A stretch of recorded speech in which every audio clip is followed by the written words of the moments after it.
Bom dia, boa tarde, boa noite, amigo, torcedor e sócio do Clube de Regatas Vasco da Gama e Vasco da Gama SAF.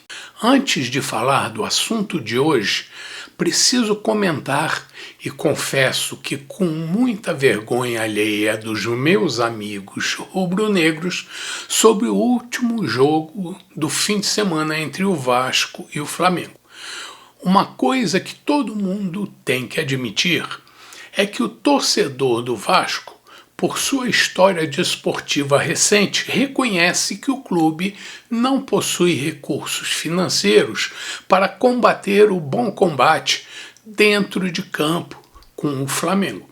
E não vou discutir as diferenças que mantêm o rubro-negro no topo da tabela e o Vasco lutando para não ser rebaixado. Claro que as más administrações recentes do Vasco têm muito peso nessa balança, assim como o favorecimento do Flamengo nas mídias, na política, nos patrocínios e nas instituições reguladoras do esporte favorecem o lado do urubu. A verdade é que o torcedor vascaíno, desportivamente falando, reconhece seu lugar, mas em momento algum deixou de amar ou se afastou do clube. E isso incomoda muito. Muitos clubes, passando décadas de invernos rigorosos, teriam desaparecido. E esse deve ser o sonho do nosso rival. Mas o Vasco tem uma torcida que possui um amor infinito pela cruz e pelos princípios de seus fundadores. E isso não muda nas vitórias ou nas derrotas.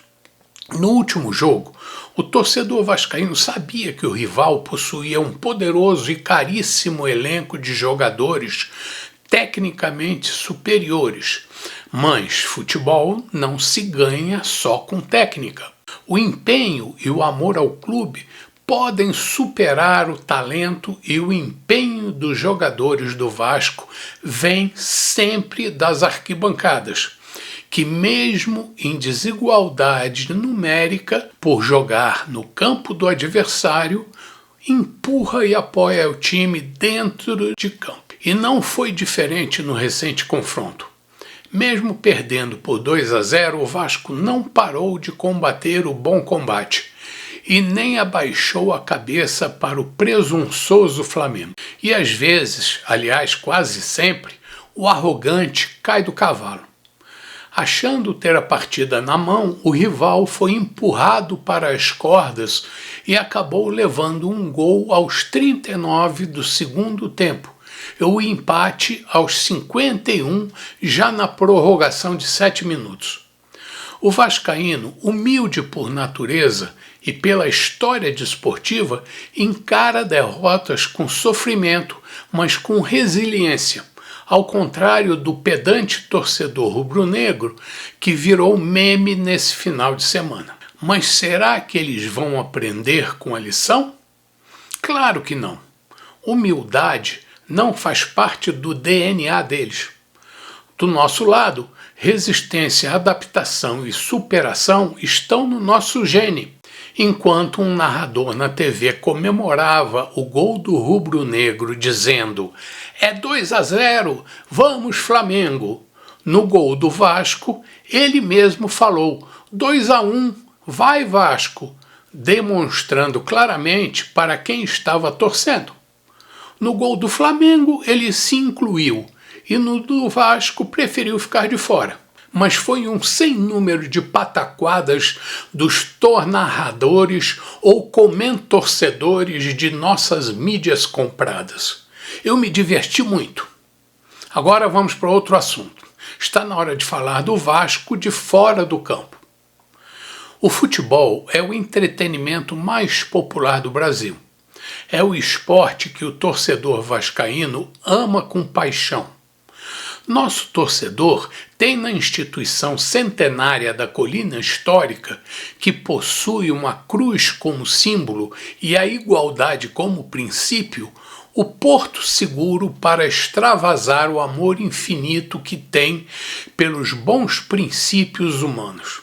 Mas como tudo que atrai amor, o Vasco também atrai os invejosos, idiotas, mal intencionados e aproveitadores que possuem interesses nem sempre sinceros ou comprometidos com os princípios dos fundadores da instituição. E o Vasco, pela sua bela e transparente história, estimula muitos aproveitadores que de diversas formas tentam se aproveitar dela para proveito próprio. A verdade é que eu não me surpreendo mais com as coisas que acontecem no Vasco. Afinal, são mais de 6 décadas acompanhando o Vasco e se tem um clube onde as coisas mais estranhas acontecem, é no Clube da Colina. Os jovens que hoje trafegam nas mídias vascaínas e em outras mídias também, afinal dá ibope falar do verdadeiro clube do povo, podem estranhar alguns movimentos que acontecem na colina histórica. Quem não tem uma certa idade pode achar que a luta pelo poder no Vasco é uma novidade de poucas décadas, e não é. Mas aparentemente parece ser, porque antigamente as coisas eram arquivadas em papel, e o papel fica velho, esquecido em gavetas e arquivos de metal antigos, amarela e se desfaz quando não pega fogo, como meu título de sócio patrimonial. E hoje, no tempo das redes sociais, os prints são eternos.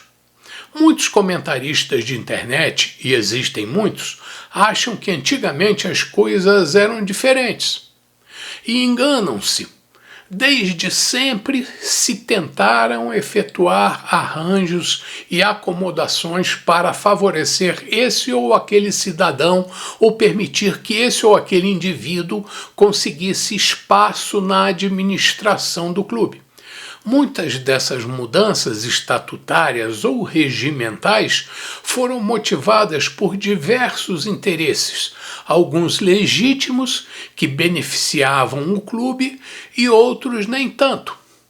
Agora surgem novamente propostas que visam adaptar o clube a uma nova realidade, basicamente com intenção de juntar duas administrações a um só propósito e numa direção coerente. Uma é o clube associativo, que terá uma eleição para eleger o futuro presidente a partir de 2027 e precisará tocar os diversos projetos sociais e esportivos. E a outra é a Sociedade Anônima do Futebol, que precisa ser vendida a um novo investidor e administrador do futebol vascaíno. Ambas as mudanças são urgentes, tanto a venda da SAF para que o futebol possa ser tocado de forma profissional, bem como o clube associativo, que necessita se livrar da administração temporária do futebol, onde permanecerá como sócio minoritário, para poder conduzir o clube associativo. Mas como fazer isso sem que os dois sócios remem em direções opostas? Eu acredito que mudança no estatuto deverá ser efetuada para que sócios não divirjam de forma a prejudicar ambos.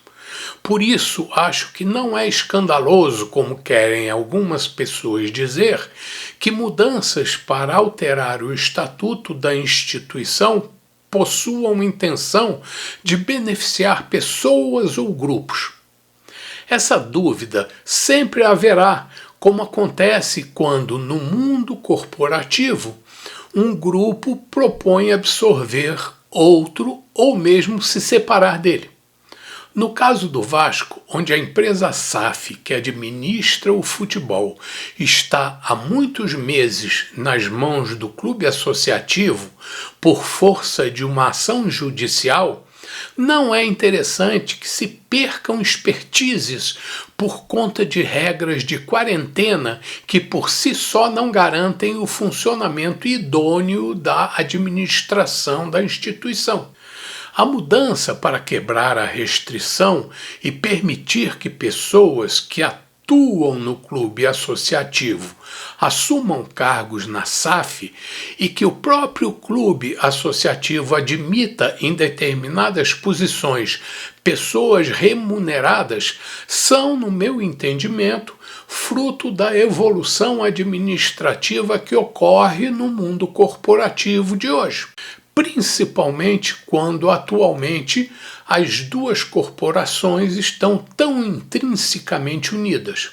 Voltaremos a falar do assunto brevemente. Até o próximo Café da Colina e não deixe de dar o seu like, compartilhar e comentar para me ajudar a atingir mais pessoas. Estamos aqui toda terça e quinta às 7h30 da manhã. E se quer que fale de um assunto específico, me diga. Bom dia, boa tarde, boa noite, amigo torcedor e sócio do Clube de Regatas Vasco da Gama e Vasco da Gama SAF. Saudações vascaínas sempre.